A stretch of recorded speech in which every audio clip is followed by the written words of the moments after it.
Pemirsa, kembali kita lanjutkan dulu Pak Agus, saya ingin kemudian kembali tanyakan mengenai BPKH tadi. Jadi kalau misalnya sudah BPKH yang menentukan, berarti pemerintah kalau misalnya ada beberapa proyek yang mungkin butuh pendanaan tetap harus melalui BPKH dulu ya Pak? Iya. Oke. Jadi harus melalui persetujuan BPKH. Oke, kalau misalnya ternyata yang direkomendasikan oleh pemerintah itu tidak sesuai dengan BPKH, berarti tidak bisa begitu? Ya, tidak bisa. Tapi itu agak sulit tidak sesuai karena infrastruktur ini sebenarnya adalah pembiayaan yang dasarnya itu memang sudah halal.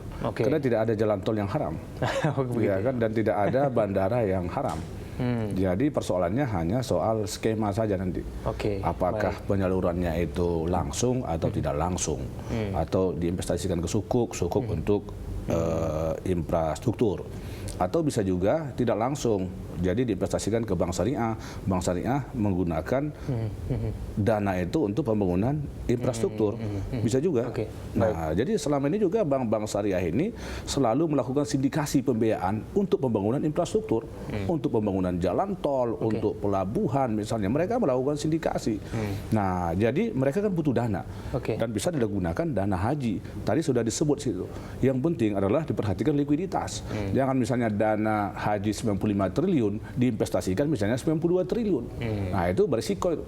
Nah, nanti ini bagaimana rasio antara dana yang tersisa dengan dana yang diinvestasikan ini juga harus dianalisa oleh pengelola BPKH ini dan juga pengawasnya. Nah, jadi seperti itu manajemennya. Tapi kemudian nanti kalau sudah disetujui itu akan langsung dikelola oleh pemerintah begitu setelah dari BPKH.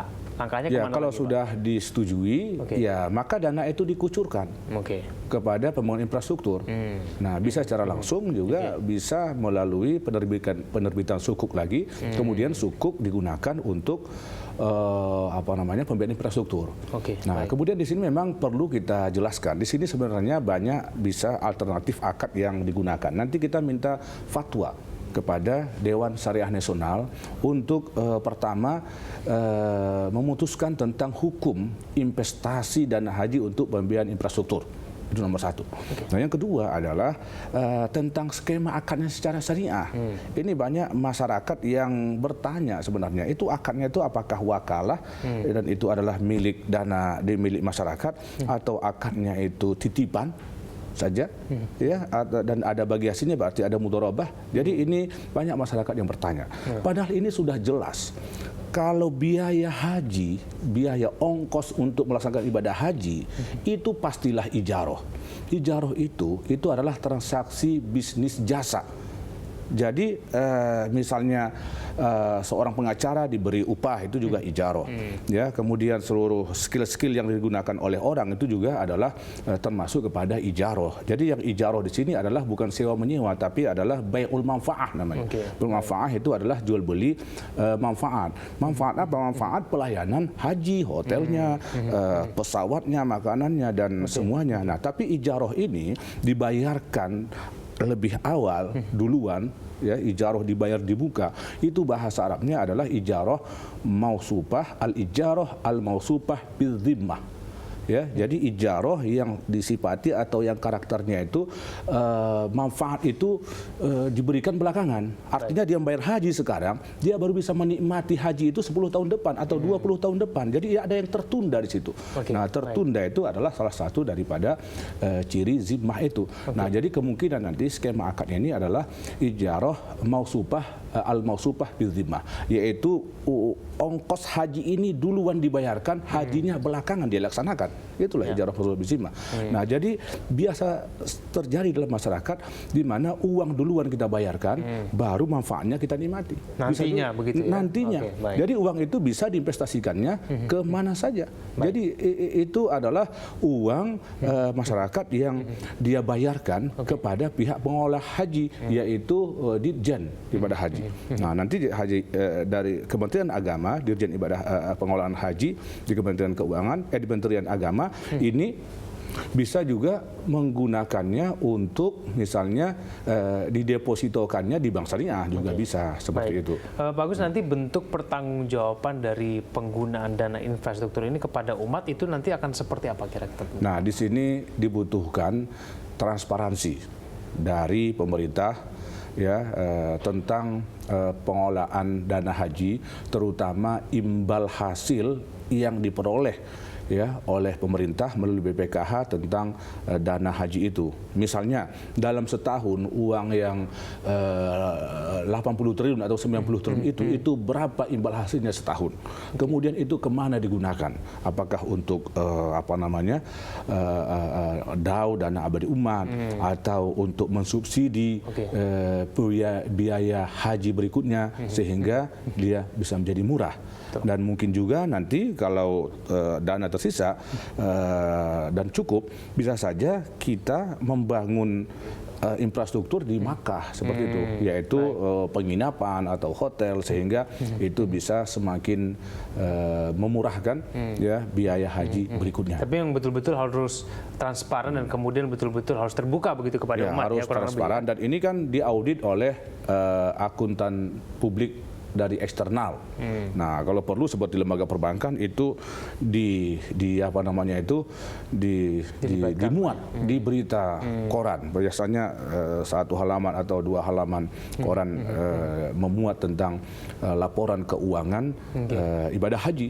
Jadi dia betul-betul pengelolaannya seperti lembaga keuangan. Nah, seperti itu. Baik, Pak Agus, mungkin Anda ingin memberikan komentar mengenai polemik ini. Ini kan banyak kemudian ada yang pro dan kontra, DPR juga ada yang bilang ini boleh dan juga ada yang bilang tidak. Mungkin Pak Agus bisa memberikan komentar bagaimana betul-betul supaya kita semua jangan fokus kepada hal-hal yang penting adalah terpenting bagi umat begitu ya. Bagaimana silakan Pak.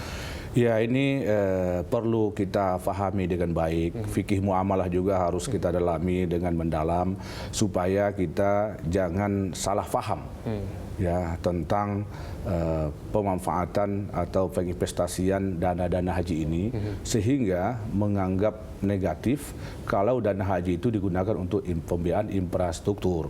Bahkan kadang-kadang ini dipolitisasi oleh pihak-pihak tertentu. Padahal ini sebenarnya adalah konsep lama. Kita beberapa tahun yang lalu dalam tulisan-tulisan dan dalam diskusi-diskusi sudah lama mewacanakan. Bukan saja mewacanakan, setelah mewacanakan juga menerapkan. Dan sudah dilaksanakan juga. Sudah diterapkan.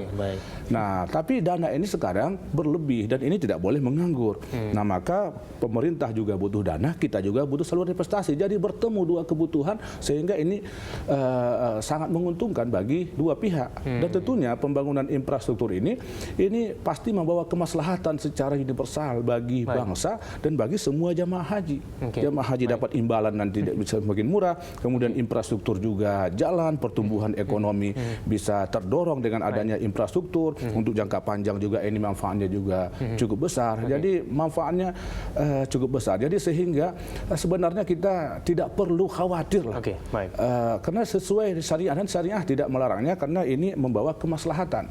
Nah, seperti itu. Daripada kita investasikan ke sektor-sektor yang berisiko tinggi, misalnya usaha kecil menengah, itu nanti kalau collab atau kalau default, nah itu kan berisiko dana haji ini. Nah, ini yang kita khawatirkan itu. Makanya kita lebih memilih sarana investasi yang lebih aman dan menguntungkan. Baik, terakhir sebelum kita tutup dialog kita, Pak Agus, saran Anda bagi pemerintah bagaimana mengenai pengelolaan dana haji ini? Harus seperti apa mereka akan memperlakukan dana haji supaya betul-betul transparan kepada umat?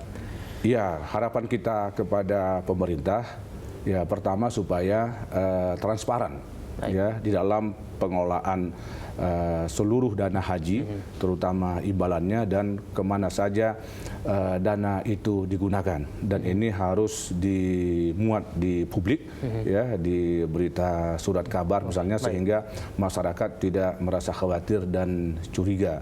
Nah, jadi itu nomor satu. Nah, kemudian kita mengharapkan juga BPKH sebagai perpanjangan tangan dari pemerintah bersama pengawasnya betul-betul menjalankan pengelolaan dana haji ini secara profesional, berdasarkan prinsip kehati-hatian atau pruden, dan sesuai dengan ilmu keuangan yang selalu berorientasi kepada manajemen risiko. Baik, Pak Agus, terima kasih dari semua kami. Selamat malam, Pak Agus. Ya, malam.